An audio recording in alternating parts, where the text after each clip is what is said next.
தமிழோசையின் இரவு நேர பிரதான செய்திகள் வாசிப்பவர் கிருஷிகா. தலைப்புச் செய்திகள். IMF அறிக்கையை நாடாளுமன்றத்தில் தாக்கல் செய்ய அமைச்சரவை ஒப்புதல். எதிரணியினருடன் இணைந்து செய்ய வேண்டிய வேலைகள் எதுவுமே என்னிடத்தில் இல்லை. மஹிந்த. பங்களாதேஷிடம் மேலும் 250 மில்லியன் அமெரிக்க டாலர் கடன் கோரிய இலங்கை. மாணவி பாலியல் வழக்கு கைதானவர் விடுவிப்பு. தாடி இருந்தால் மட்டுமே அரசு அலுவலகங்களுக்குள் அனுமதி, தலிபான்கள் புதிய அறிவிப்பு. பிரதமர் பதவியில் நான் தொடர்ந்தும் இருப்பேன் என்று மஹிந்த ராஜபக்ஷ அறிவித்துள்ளார். உடனடியாக ஓய்வு பெற வேண்டிய தேவை எனக்கில்லை. அடுத்த ஜனாதிபதி மற்றும் பொதுத் தேர்தலில் ஸ்ரீலங்கா பொதுஜன பெரமுன கட்டாயம் வெற்றி பெறும். ரணில் மற்றும் சஜித்துடன் இணைந்து செய்ய வேண்டிய வேலைகள் எதுவுமே என்னிடத்தில் இல்லை என்று பிரதமர் மஹிந்த ராஜபக்ஷ தெரிவித்துள்ளார். இந்த அரசாங்கத்தின் மீதான நம்பிக்கையை மக்கள் இழக்கவில்லை என தெரிவித்த பிரதமர் மஹிந்த ராஜபக்ஷ தேசிய அரசாங்கம் என்பது பொய்யாகும் என்றார். இலங்கை தொடர்பான சர்வதேச நாணய நிதியத்தின் கடந்த 25ஆம் தேதி வெளியிடப்பட்ட அறிக்கைக்கு அமைச்சரவை அங்கீகாரம் வழங்கியுள்ளது. நிதியமைச்சர் ஃபெசல் ராஜபக்ஷவினால் இந்த யோசனை முன்வைக்கப்பட்டுள்ளது.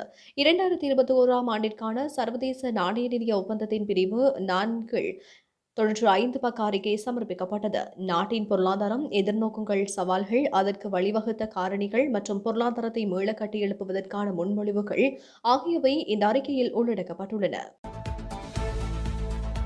தமிழ் தேசிய கட்சிகளின் நாடாளுமன்ற உறுப்பினர்கள் எதிர்வரும் ஆகஸ்ட் மாதம் அளவில் இந்தியா செல்லக்கூடும் என ராஜதந்திர வட்டாரங்களிலிருந்து அறிய முடிகின்றது. தமிழ் மக்களின் அரசியல் அபிலாஷைகளை நிறைவேற்றிக் கொள்வதற்கு இந்தியாவின் தலையீட்டை கோரி தமிழ் தேசிய கட்சிகள் இணைந்து இந்திய பிரதமர் நரேந்திர மோடிக்கு கடிதம் ஒன்றை அனுப்பி வைத்தனர். இந்த கடிதம் உட்பட அரசியல் தீர்வு திட்டம் சம்பந்தமாக கலந்துரையாடவே தமிழ் தேசிய கட்சிகளின் பிரதிநிதிகள் புதுடில்லி செல்லவுள்ளனர். இந்திய பிரதமரை நேரில் சந்தித்து பேச்சு நடத்துவதற்கு தமிழ் தேசிய கூட்டமைப்பு முயற்சித்து வருகின்றது. புதுடெல்லி செல்லும் திட்டம் 2 தடவைகள் பிற்போடப்பட்டன. எனினும் ஆகஸ்ட் மாதம் அளவில் இச்சந்திப்பு நடைபெறுவதற்கான சாத்தியம் அதிகம் எனவும் ராஜதந்திர வட்டாரங்களிலிருந்து அறிய முடிகின்றது. முன்னாள் ஜனாதிபதி மைத்திரிபால சிறிசேனவிற்கு வீடொன்றை வழங்க அனுமதிக்கப்பட்ட அமைச்சரவை தீர்மானத்திற்கு தடை உத்தரவு பிறப்பிக்கப்பட்டுள்ளது. இதன்படி கொழும்பு 7 மலல சேகர மாவட்டத்தில் மைத்திரிக்கு வீடொன்றை வழங்க அமைச்சரவை தீர்மானித்திருந்தது. இந்த தீர்மானத்திற்கு உயர்நீதிமன்றம் இன்று இடைக்கால தடை உத்தரவை பிறப்பித்துள்ளது. வேலை செய்ய முடியாத இந்த அரசை வீட்டுக்கு அனுப்பிவிட்டு மக்களுக்காக பணியாற்றக்கூடிய அரசொன்றை மக்களை உருவாக்கிக் கொள்ள சந்தர்ப்பத்தை மீண்டும் ஏற்படுத்திக் கொடுப்போம். இவ்வாறு புதிய ஹெல உரிமையவின் தலைவரும் முன்னாள் அமைச்சருமான உதய கம்மன்பில எம்பி தெரிவித்தார். அத்தியாவசிய பொருட்களுக்கான எரிபொருள், மருந்து பொருட்கள், உணவுப் பொருட்களுக்கு நாட்டில் தட்டுப்பாடு ஏற்பட்டுள்ளது. உண்மையில் இந்த தட்டுப்பாடு உருவாக்கப்பட்டுள்ளதொன்று. கடந்த காலங்களில் நாட்டுக்கு எதிரான பல காட்டிக் கொடுப்பு ஒப்பந்தங்கள் கைச்சாத்திடப்பட்டன. இந்த ஒப்பந்தங்கள் தொடர்பில் அறிந்து கொள்வதற்கு நாட்டு மக்களுக்கு நேரமில்லை. பால்மாவுக்காகவும் சமையல் எரிவாயுவுக்காகவும் எரிபொருளுக்காகவும் வரிசையில் நின்றுவிட்டு வீட்டுக்கு செல்லும் போது வீட்டில் மின்சாரம் இருக்காது. இதனால் அரசின் சரி தவறுகளை கண்டறிய மக்களால் முடியவில்லை. தற்போதைய அரசு பொறுப்பேற்கும் போது டாலரின் பெறுமதி 190 ரூபாவாக இருந்தது. எனினும் தற்போது 300 ரூபாவை நெருங்கியுள்ளது. இதற்கு நிதியமைச்சர் ஃபெசல் ராஜபக்ஷவை பொறுப்பு கூற வேண்டும் என்றார். பங்களாதேஷிடமிருந்து இலங்கை மேலும் 250 மில்லியன் அமெரிக்க டாலர் கடனுதவி கோரியுள்ளதாக பங்களாதேஷ் வெளியுறவு அமைச்சர் அப்துல் மொமென் தெரிவித்துள்ளார். மேலும் இலங்கையின் குறித்த கோரிக்கையை பங்களாதேஷ் பரிசீலித்து வருவதாக அவர் தெரிவித்துள்ளார். சென்னையில் IIT மாணவி பாலியல் வன்கொடுமை செய்யப்பட்ட வழக்கில் கைது செய்யப்பட்டுள்ள முன்னாள் மாணவர் விடுவிக்கப்பட்டுள்ளார். மேற்கு வங்க மாநிலம் டைமண்ட் ஹார்பர் பகுதியைச் சேர்ந்தவர் கிங்ஹுக் தேப்ஸ்பம்பார்.